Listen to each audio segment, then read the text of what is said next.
Okay, thanks for your patience again, and Mr. Rawlinson, you have the floor. Thank you again for your time. Thanks, Ben. All right, morning, guys. So this morning we'll talk about what's new in Virtual SAN 6.0. Let's get right into it. So obviously, as part of the software-defined data center strategy at VMware, which is not entirely new anymore, we're obviously trying to address one of the main pain point areas around storage, which is obviously simplifying the way we manage and consume storage. So obviously, what that strategy delivers is more than just the technology itself, but just also bringing in efficient operating model for storage and any type of virtualized infrastructure.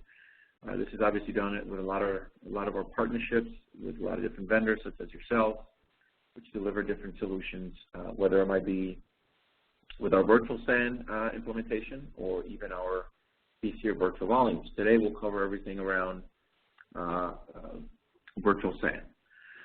One of the things that Virtual SAN is very unique in terms of the software-defined storage strategy and what we deliver there is this policy-based management framework, which it's key to everything that's being done here. So that's kind of like the approach on how that stuff is being driven. So becoming more application-centric, being able to deliver data services and capabilities in forms of policies and SLAs to any given application, which makes things a bit more dynamic, more flexible, and adds a bit of control in terms of what's being consumed, when and where, at what time, and what point in time. So you can see that one of the main points of our strategy here and what's being delivered with Virtual SAN is the storage policy-based management framework that is available within vSphere, but is leveraged specifically when it comes to the storage infrastructure. And that's kind of one of the main sort of focal points delivered with the software-defined storage solution, as we kind of try to eliminate some of the pain points that exist, not just from a technology standpoint, but from an operating perspective as well. And the big point of that is when you look at the way storage is managed today, we can say that it's not as effectively as it could be because of the fact that things are not entirely driven on a VM-centric type of approach. So if you look at some of the more legacy type of environments, they manage your VMs based on specific hardware. They're very hardware-centric. They require specific types of levels of management. We're into the process of provisioning LUNs and volumes, which can become slow, or different types of rigid operations to achieve that. And the whole thing is that the data services themselves are not assigned to a VM per se or an application, but more specific to a specific type of volume or container per se, which makes things not as efficient as it could be. When it comes to dealing with that, in that case, we'll deal with frequent data migrations, which require they could be considered expensive I/O operations when it comes to moving things around, which may not be as efficient as you would like it to be, because obviously there's a lot of things that need to come in place in order to obviously simply migrate one workload from one data source to another. So when you look at what Virtual SAN delivers today, beyond its capabilities in terms of the storage platform, focus around that policy framework where it makes things more app-centric, where you can deliver 3 specific capabilities within an application, and within those policy capabilities, which are focused on capacity, availability, and performance. Overall, this basically delivers a more VM-centric type of approach where everything could be the consumption, the provisioning, and management of the infrastructure from a VM perspective could be a bit more faster, a little bit more, adds a bit more agility. And the one thing that eliminates completely is the fact that we no longer have to be in the business of managing LUNs and volumes, which, regardless of what type of infrastructure you guys get into, when it comes to the different sizes, small, medium, or large, if they're big, they have a lot of LUNs, they have to manage that, and it becomes quite challenging. There's a lot of risks associated with doing that in such ways. Obviously, this makes a lot of things a lot easier and much better to consume. So when it comes to Virtual SAN, some of the things that are new now in the 6.0 release, obviously we support different architectures. One of them, which is still the main one, we sort of initiated last year, which is the hybrid architecture.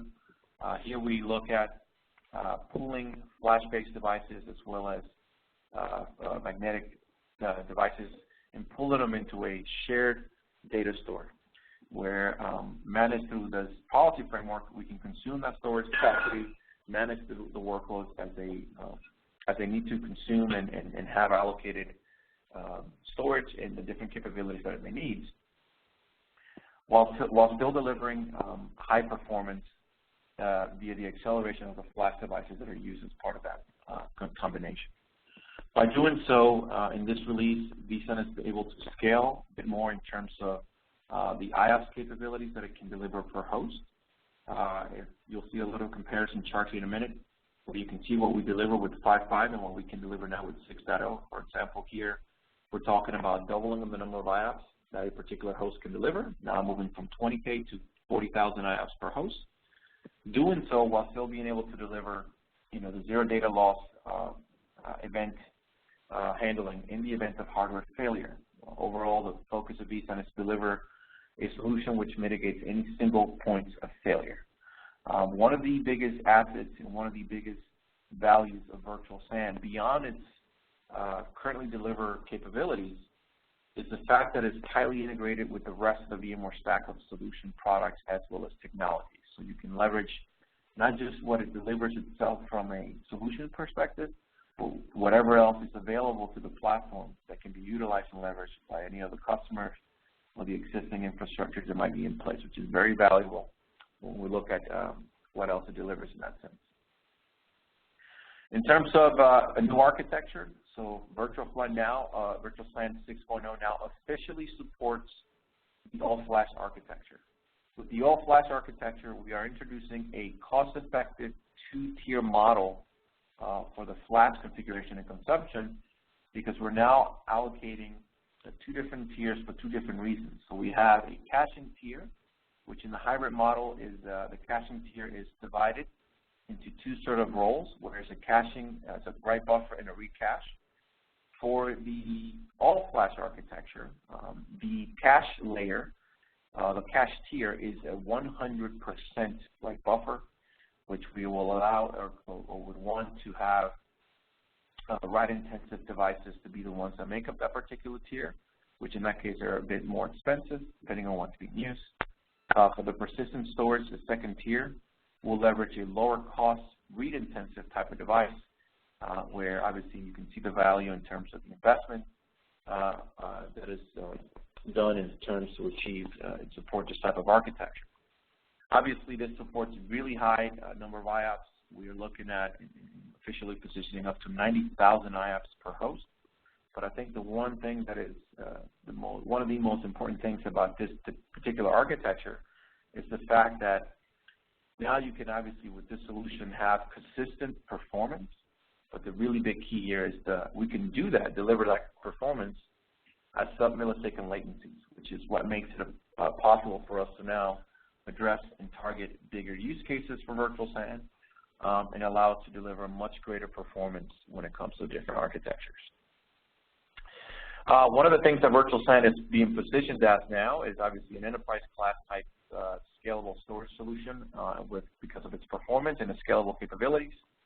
If you look at this chart here, you can see the comparison between the initially released Virtual SAN 5.5 and the two different architectures that are now supported with 6.0. Now, obviously, in terms of the number of hosts per cluster, we scale that and double that, so we can do 64 nodes per cluster. We can scale in the numbers of IOPS. We also scale in the VM density, going up from 100 to 200 VMs per host, and a total supportability of 6,400 VMs per cluster in terms of how we do that. And actually, that again is a soft limit based on some of the other things we have regards to the number of components per host that are contributed.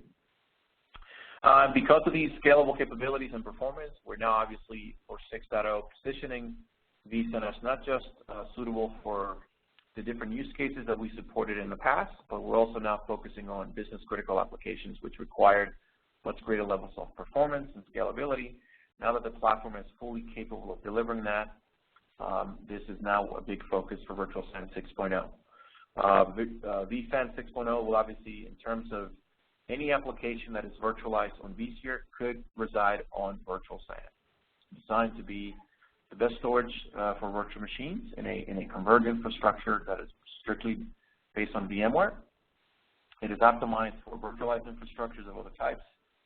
It's again, we position it as enterprise class and being ready for business critical apps. So obviously, not only we're covering the different use cases, but obviously this is kind of like the big focus. And the reason we're focused on it now is because of the previous 5.5, we didn't really go after, we didn't really target the business critical applications until the product had a little proven itself out in the market, in the field, and also being able to deliver the scalability we do now. From a hardware perspective, hardware is extremely important to virtual SAN. We have the widest range of hardware supportability and the widest options. Virtual SAN is very specific when it comes to the certain devices. So either it's going to be a all-flash or an all-hybrid architecture. Either way, some of these components are required. You have to make sure that these devices that are used are within our hardware compatibility list. And to be more specific, for the most part, most of the devices in terms of the hardware itself and the servers themselves, once they're certified for vSphere, they're basically supported for vSAN. But vSAN is very specific on a couple of devices when it comes to that, which is specifically to the controller, the storage controller, and the types of drives and devices that are being used. So obviously, depending on the different solutions that are being implemented, the key point is to make sure that you have supported devices. From a storage controller perspective, we prefer controllers to support pass-through mode instead of RAID 0 because it gives us more flexibility and delivers a better value from an operational standpoint when it comes to dealing with replacing and changing disk failures. It's not a matter of performance because whether you use a RAID 0 mode configuration on a controller versus a pass-through, a couple of things come in play there, which is just more of a manageability and flexibility for the user, as it's more flexible and suitable for vSAN to be in pass-through mode than it is in RAID 0. Again, the big key here is to make sure that you're using devices that are only available and listed within the HCL.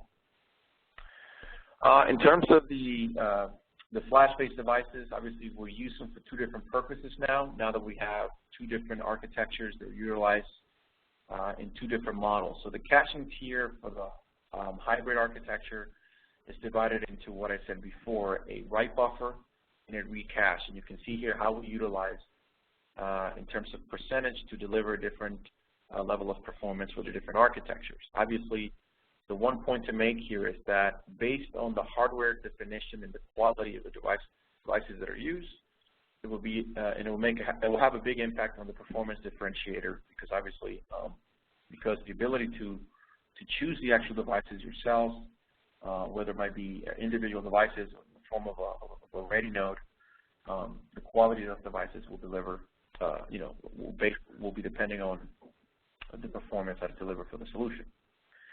On the caching tier for the all-flash architecture, obviously this changes because now the caching tier becomes a 100% write buffer, but they're also utilized as a capacity tier, which is a persistent device. So the way these tiers are designed and configured, we look to have high endurance flash devices for the caching tier because that's where all the write-intensive operation is going to take place, and a low endurance flash device for the capacity tier.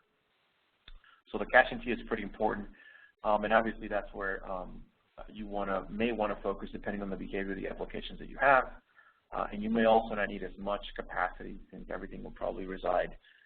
More of the capacity of the active working set will reside in the caching tier. So there's a pretty good amount of sizing and looking into when doing the flash architecture here that's required. On the network side, what's new? Obviously, we support the same 1 gig and 10 gig interfaces. I myself, personally, every time I do these kind of talks and talk about vSAN, I don't consider vSAN a 1 gig type of technology, even though it works just fine for really small environments. 10 gig is suitable and the most viable solution, I would say, to do that. It is on a hybrid architecture, 1 gig and 10 gig is supported, but when things change and now you're moving towards an all-flash architecture, we require that you utilize 10 gig in terms to be supported, right? In order to deliver the predictable and the low latency levels that are delivered with that architecture, we actually demand that 10 gig is the only one used. A couple of things on the areas of jumbo frames. So jumbo frames, from a network perspective, is not delivering the value that we normally get in terms of other IP-based type of solutions like iSCSI or whatnot. For jumbo frames, when it comes to virtual SAN, we'd like to enable jumbo frames for the fact that it lowers the CPU overhead, right? And obviously, jumbo frames is technology that needs to be implemented from end to end, and in order to do that, a lot of things have to be in place. So we say that in an existing infrastructure, it may be a big challenge to actually enable that, whereas we say it's not really for the purpose of trying to get a benefit on the network, where the protocol that we utilize for vSAN, you won't see the benefits as you would see in other implementations. So in greenfield deployments, sure, we recommend to enable it, but obviously understand that the fact here that the improvement here is not around the network performance, but more around the CPU overhead. From a switch perspective, obviously either the standard switch or distributed switch are supported. That's part of actually including the licensing for virtual SAN. And if you utilize the distributed switch, you can leverage features such as network IO control to obviously load balance and introduce your load balancing behavior for the different VM kernel interfaces that are used for either virtual SAN and vMotion, or the different interfaces that you may have in that infrastructure to deliver a much better use. Virtual SAN 6.0 now initially sort of introduces the support for what we call, I think it's wrongly listed, we say JBOT, but it's not really JBOT, because as you can see here, these are very controlled and very unique high-density devices with direct attached storage, which in this case happens to be one of your own. There are two devices that are currently supported for this, enabling the blade architecture. So in this case, the IBM FlexSAN, which we call the 240 blade series from IBM, and also the Dell FX2 with its 12 gig controllers are the two currently supported devices which work not only with 6.0, but also virtual SAN 5.5, which is some of the devices that we're enabling for the blade market as well there. Overall, it's really important to sort of follow up with the HCL. We are listing more than just new devices that are becoming available. One of the new things that is very important here, we're going down to the point where we're defining and listing the actual drivers and firmware that should be utilized with the different devices in order to achieve the best possible configuration and and deliver the best performance with the devices. So we're getting pretty granular with the HCL in terms of what we need to do. In terms of options, as I said before, vSAN comes in obviously a lot of different options in terms of how you put it together. There's a put it yourself together, right, where the devices, obviously, any vSphere, any server that's certified for vSphere, it's supported.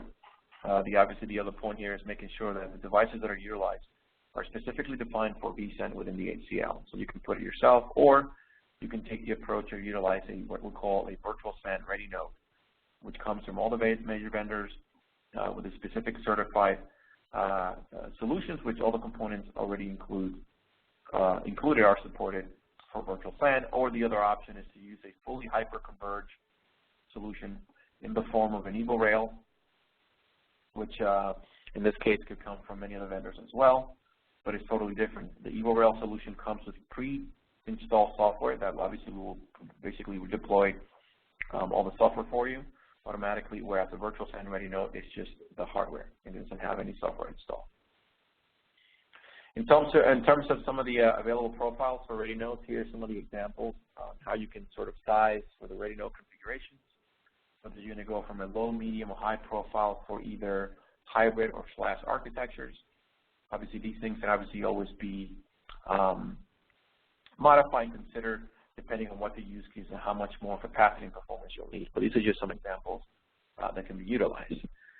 From a VDI perspective, we deliver the same sort of example where you can look at what the hybrid architectures can be configured for and what they can deliver. And then when you look at the actual all-flash configuration, some of the recommendations in terms of sizing different capacity tiers in the different devices. In terms of what's new and what's been improved with regards to performance in Virtual SAN 6.0, obviously, as I stated before, we double the amount of VMs per host configuration, consolidation ratios. We have the ability now to scale in terms of the VM case and the virtual disk size. We can go greater than 2 terabytes, 62 terabytes being the maximum that it can be utilized. From a performance and a snapshot perspective, we have the ability to support a larger number of snapshots and clones per VM, up to 32 this time. From a host scalability perspective, the big deal here is that we now fully support the same number of nodes per cluster as the rest of the vSphere platform, which is now 64, and this is supported across both architectures, hybrid and flash.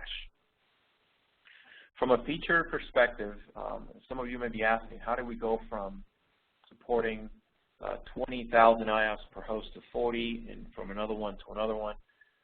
This has a lot to do with the fact that we're now introducing a new on-disk format. We're now going from VMFSL, which was the previous version of 5.5, to the new vSAN-FS type of disk format.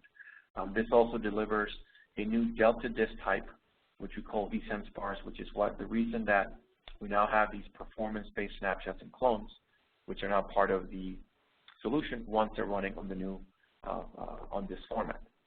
Part of the new features is obviously making the process from going from 5.5 to 6.0 as seamless and as painless as possible. So now we have a solution that allows you to perform a modular rolling upgrade procedure, which even supports rollback. This is a one-time sort of step. It's an in-place upgrade, which takes place seamlessly without having to put your application or your nodes down, and you can do them one at a time, depending on the different scenarios that you may have available within the actual virtual SAN solution. From a disk serviceability function perspective, a lot of the things that we did not expose or were not able to expose in 5.5 have now been delivered to the UI. So there's a lot of different things that are being introduced here, from the ability to manage the flash devices and identify how much capacity is being consumed, so that we can actually be aware of what's actually being configured. From a platform perspective, one big thing here is that we're delivering a new virtual SAN health services feature, which comes in the form of a plugin, which allows you to trend and monitor the health services that are dependent on vSAN for it to function correctly. Things like the health of the objects, whether the network is configured and operating correctly, multicast broke or whatnot. Some other features which are catered around the more of the failure availability sort of space. We have a new feature called fault domains that allows you to define or combine multiple servers to be part of a particular fault domain, which overall means it introduces rack failure awareness, which we'll talk about in a bit more detail here. And also the integration of file service capabilities through third-party integration and limited support for hardware checksum and encryption, which is then delivered and offloaded to vSAN-ready nodes, which are capable of doing that. So on some of the data services that now Virtual SAN 6.0 delivers, the important thing is that I think I mentioned before is that the value of the solution comes more than just what it delivers from a product perspective, because we leverage some of the components that are currently available in vSphere itself. And here's some examples of that. So today, Virtual SAN is able to deliver performance-based snapshots and clones. We have high availability capabilities, not only from a hardware perspective, but leverage from vSphere because we have HA there. Replication services, when it comes to being able to replicate across sites and different solutions, you can leverage vSphere replication in that case. When it comes to data protection, obviously we have data protection solutions and capabilities. We have a write and a read caching buffer that's delivered through the platform itself from vSAN. In reference to the checksum and encryption, obviously we support those in I would say, limited fashion, in the sense that it comes via specific vSAN-ready node solutions. For file services, we deliver that through third-party integrations, one of them being Exenta Connect as an example. This solution delivers SMBs or NFS sharing on top of vSAN that are exposed outside of the cluster itself. So obviously one of the points to make that you can leverage whatever solutions are available within the ecosystem, as long as they can reside and adhere to some of the virtual SAN principles that can be quite easily leveraged. So we're almost in par with just about every other type of storage solution there is, with the exception of a couple of things that are missing there, which are currently under development. The big thing here, obviously, is the new architecture, the fact that it supports two different types of architecture now for virtual SAN. Here's an example of the types of devices. They're not just SSDs that are supported. The different types of interfaces they utilize for different capabilities. So when we talk about outfitting the solution for different purposes, now with the fact that we support two different types of layers, there's a caching layer, there's the data persistent layer, and what to expect and what can be delivered from it. The all-flash architecture is a bit different in terms of how we size it, how we identify the requirements. We're going to still follow the same sort of recommendations we made for the hybrid model, where we recommend the 10% of projected use capacity when you do the ratio comparison against the capacity tiers. Obviously, the differentiation here will be that depending on the different architectures, you utilize probably a high endurance device for the caching tier for all flash, and you can potentially use a lower end lower end device, which costs a lower cost device, which will require the requirements for endurance may not be as high, which obviously in this case leads to a cost savings. Here's an example when it comes to the sizing for the caching architecture. Again, the same 10%, utilizing the number of projected VMs. The one thing that is a little different here is that if you are going to be a heavy user of the new snapshot technology and the new capabilities there, you definitely want to increase the 10% recommendation to something a little higher, whether it's 15 or 20, because those snapshots will be, if they're going to be heavily used, they will be consuming some of that cache capacity. So you want to make sure that you account for that before you sort of start, becoming a heavy user on that and depending on that. Here are some examples on the flash device in the endurance class that we have qualified, and what are some of the qualifying requirements in terms of endurance that we're looking into and how they're sort of recommended. Right? So if you have 4 different choices, the total writes per day is kind of like our new criteria, which overall, when you look at the durability in terms of years, that's what actually delivers. So we want to make sure that the devices can actually be accordingly to our recommendations chosen in that case.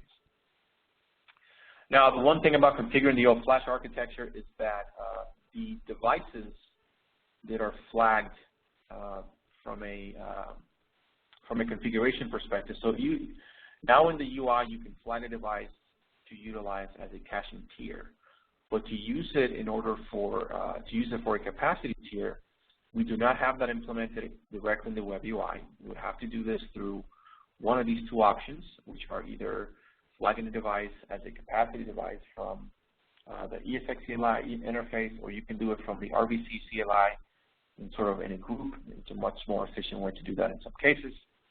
And just in case, we've developed what's called an unofficial tool, which is developed and designed by me, but it's based on Power CLI, which gives you a UI, sort of an easier way to configure and flag these devices and flag them as capacity, so that you don't have to do that through the ESX CLI if that's not very feasible. But again, those operations can be very easily scripted. But either way, this tool will be available probably on Monday, so that everyone can start using it for flagging devices. Now, what's new in terms of the format? Obviously, the new on-disk format obviously is something that it's delivered as an enhancement to the previous VMFS version release. It delivers this new on-disk Delta file, this new Delta file called vSAN Sparse, which is what actually enables and delivers the high-performance snapshots and clones. The upgrade to go from VMFSL to vSAN, meaning from version 1 to version 2, in terms of the files, the on-disk format, it's done and it's performing strictly from RVC only. It's a one-way command. It's not in the UI. So you basically perform, it's a simple command, and it will get you through the upgrade process in a roll-up fashion. And you don't have to do it. You don't have to put down your applications in order to do this. It happens seamlessly, and it's harmless to the environment. Why are the snapshots performance-based, and what's changed now is the fact that the new vSAN Sparse is able to leverage some of the capabilities of the on-disk format. The new capabilities are available there, which is basically not necessarily introducing something entirely new, because the new on-disk format that we have still leverages the sparseness of the previous on-disk format that's there, but now we deliver a more capable way in which we can leverage the extended caching capabilities that are part of that new format. And that's what eventually leads us to having the improved performance on the snapshots in the clones. Here's a bit of the upgrading procedure. How do you go from vSAN 5.5 to vSAN 6.0? This is a process that it takes place in phases. And the phase one is obviously upgrading the infrastructure all the way, so meaning you have to upgrade vCenter and then the hypervisors themselves, and after that, and you get to the point where you have to do the disk conversion format, which that's where it all happens from the actual command line, but it's something that you could actually utilize, upgrade the infrastructure to vSAN 6.0 with vSphere 6.0. But if you're running vSAN 5.5, once you upgrade to 6.0, from a vSphere perspective, you'll be utilizing the old file system, and you won't be able to leverage all the new capabilities that we deliver with the new on-disk format in the snapshots and all that stuff. So here's an example of what the command really looks like. It's a simple command, log it into RVC. By using vSAN version 2 on disk upgrade, it will trigger all the actual upgrade procedures. It's a one-time thing, and it's quite simple, to be honest.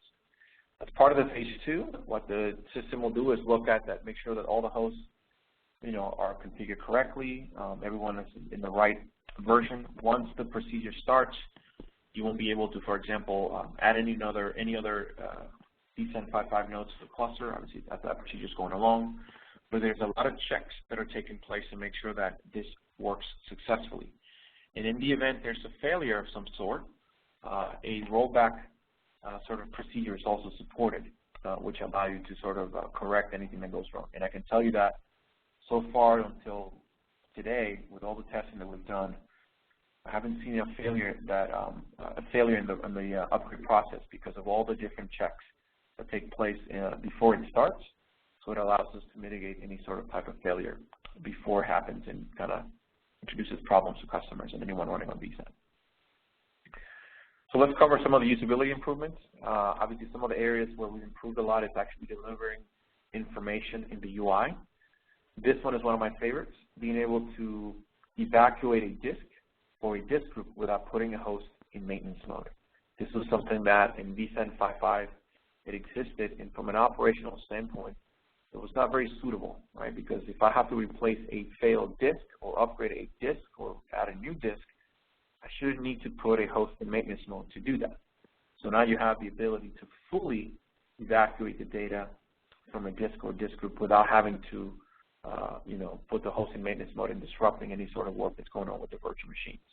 This could be used from the UI as well as the command line interface, depending on if things are being done in batch mode and the larger infrastructures and different scenarios.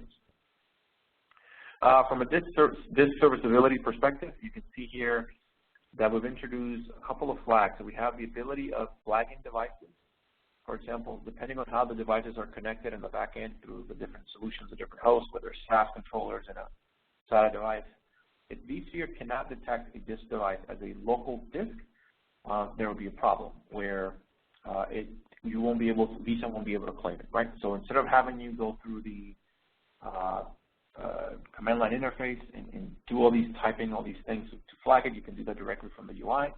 And the same thing happens for the flash-based devices as well. Another new feature here is that the ability to light up the LEDs on the hardware, obviously on the supported platforms that do that. We can light up the LEDs on failures. We can light them up for just to identify the disks and do it on and off. And actually, those are the two kind of big things. But obviously, this has to do with the right controllers that are supported. Obviously, being able to have the controller supporting pass-through mode is key here, as we have to obviously let vSAN and the software control what's going on there in order for that communication to take place. We have also added a couple of what-if scenarios when it comes to the policy consumption model in the creation. So whenever we're defining a policy, obviously when it comes to understanding the impact on the storage consumption based on the policies that are being utilized, here you can see that now on the right-hand side, you see that we have a storage consumption model.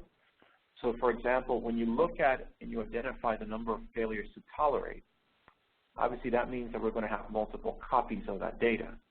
Depending on the size of the VMDK or the size of the virtual machine and how many VMDKs they are, we can tell you now dynamically and right on the form how much capacity is that particular policy is going to be consuming on a per VM basis based on the actual rules and capabilities that are being chosen as a part of the rule, right? So that wasn't there before, which is pretty handy to let folks understand how the consumption of storage is going to take place. When it comes to working with the policies now more effectively, in 5.5 you weren't able to change or modify the default policy somewhat from the UI or easily per se.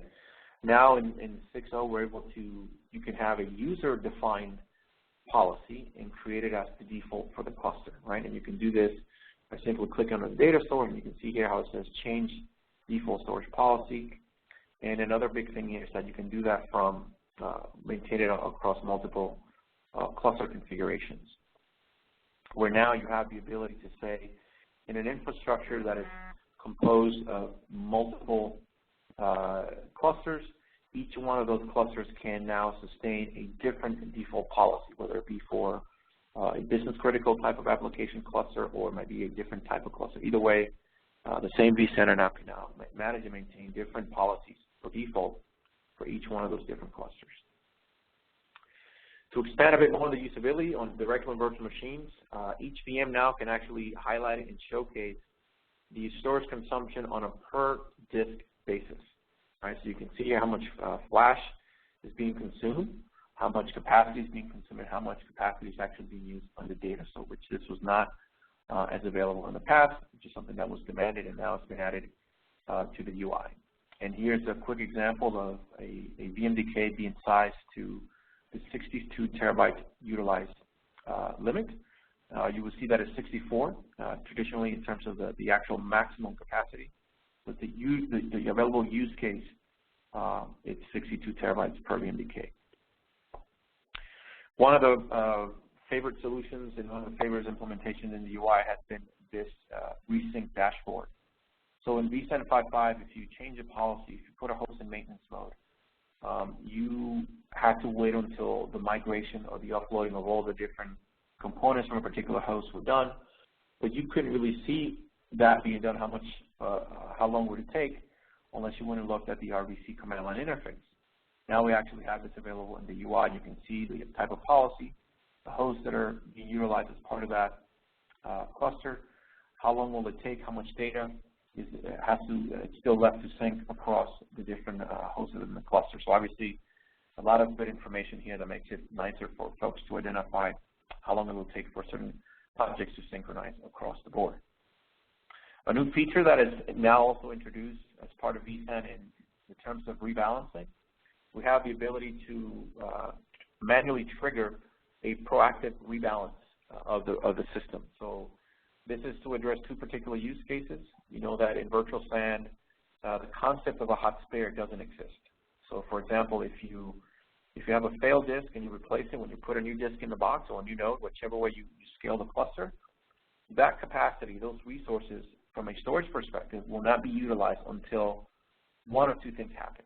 Either you reach 80% of utilization on a disk, or there's a change in terms of the operations where a host is put into maintenance mode, or something changes which requires for us to consume storage again.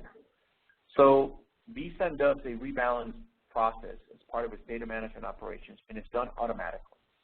But what happens is that in some cases, because we do this automatically, whenever the cluster reaches any one of those things I mentioned, specifically when it comes to the disk reaching 80% of utilization, we start moving data around to bring it below 80%.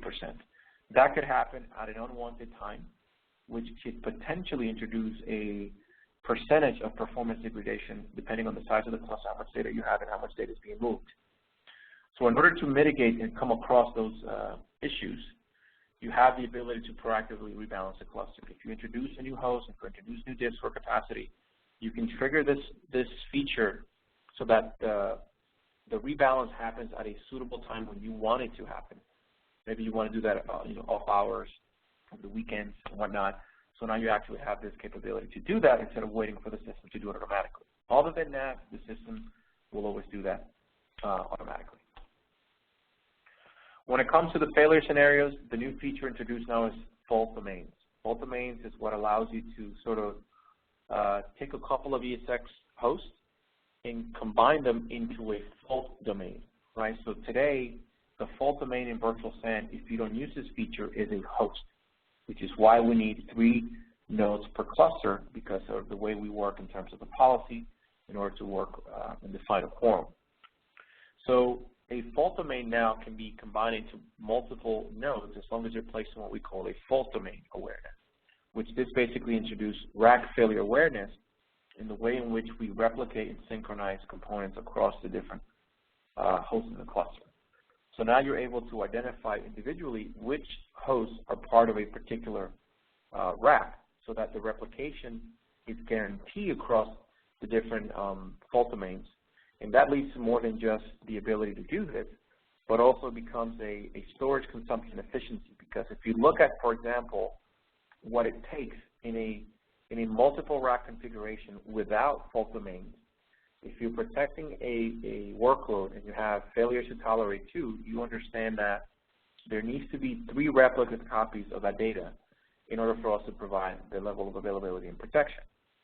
Well, that's the way it works in 5.5. If you compare that to the way it would work now in 6.0, it only takes 2 replicas because now we can actually guarantee that across the racks, these objects are replicated in such a way. And again, it delivers efficiency in the amount of storage that is consumed because now we don't have to have another mirror copy of that data again. Now, the one thing that I like to highlight here is that this feature, it is not meant to be a metro cluster solution. A lot of customers are asking about that because it sort of delivers that capability. But when you think about metro clusters, you know metro clusters are typically done in 2 sites. Here we're talking about having potentially, if you were to take that approach, multiple active sites with hosts that make up a vSAN cluster in different places, different buildings. It is not designed to do that. There are protections in the EULA to prevent customers from using that. But those things that obviously be discussed at the time. But if you have, let's say, for example, 2 buildings in the same campus with some, with a suitable connection underneath, and your application's latencies are not within the sub-millisecond range, can you get this to work across multiple buildings? Absolutely, right? But it's not what the feature is designed for. And with that, folks, that's basically pretty much all that's what's new in vSAN 6.0. And I think maybe I can answer some questions that I've seen some coming on the chat, and maybe we can talk about.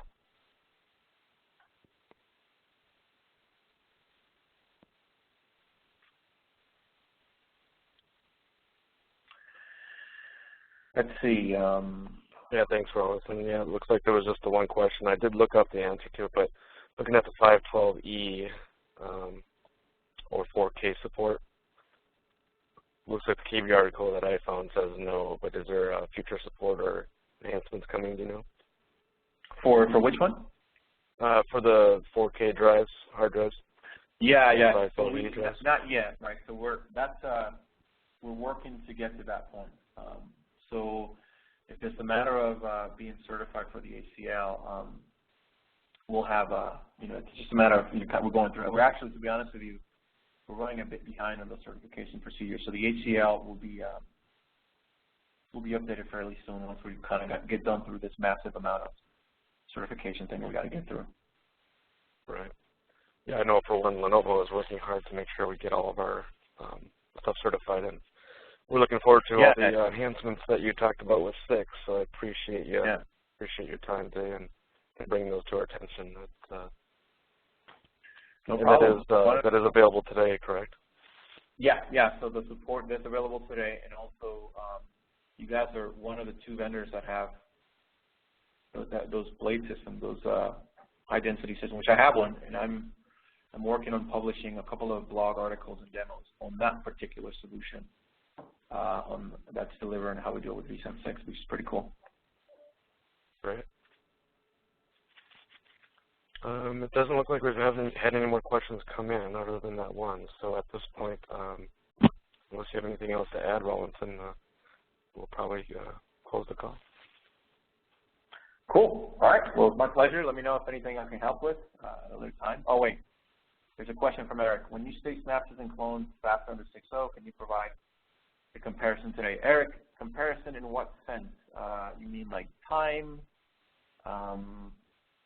Give me some sort of characteristics that I can quantify that by.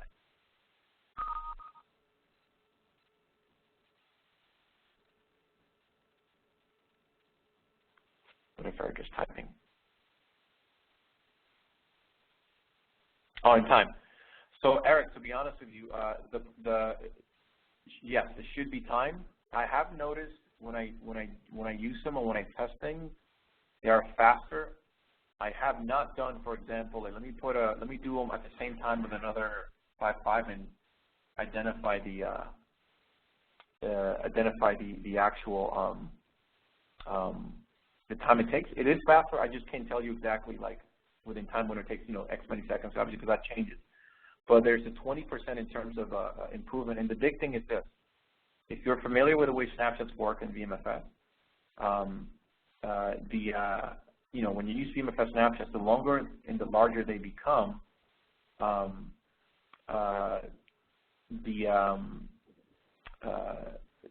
there's no performance degradation, which is a big thing here, right? So that doesn't happen with these new snapshots, right? But we still recommend following the VMware's best practices to not use snapshots, as against the VMware's best practices, because obviously they consume, like I said before, they can consume a lot of flash capacity and they can become detrimental to the performance of what you'll be doing. But again, that stuff works much better and it's much faster. Okay, it looks like that question might have come to you privately if you want to scan through your chat window and make sure you're not missing any others there. And then I have one more to add when you've done. Yep, I think that was the last one. Okay, all right. So it looks like a question from Jason. So are SAS HBAs preferred over server RAID OITs, always JBOD is passed through? It looks like that was it's not about faster. So the JBOD configuration, at one point, it used to be that the elevator algorithms that we use in vSAN would be optimal when it was set to pass-through mode. That was adjusted early in the 5.5 release. The deal with the RAID configuration is that it limits some of the things that can be done for vSAN. For example, from an operational management perspective, if a disk, whenever you're going to use RAID 0, you have to apply a RAID 0 on every disk, on every individual disk. Unless you have access to the firmware of the controller, and you could do it online, if there's a disk failure, you have to put down the host because you have to now replace the disk, you have to go flag it back in RAID 0 in order for you to use it again. And it becomes an operational burden to do that. So it's not necessarily around performance, but more around the flexibility and all the things that vSAN will do. For example, lighting the LEDs and all these different functions that are available.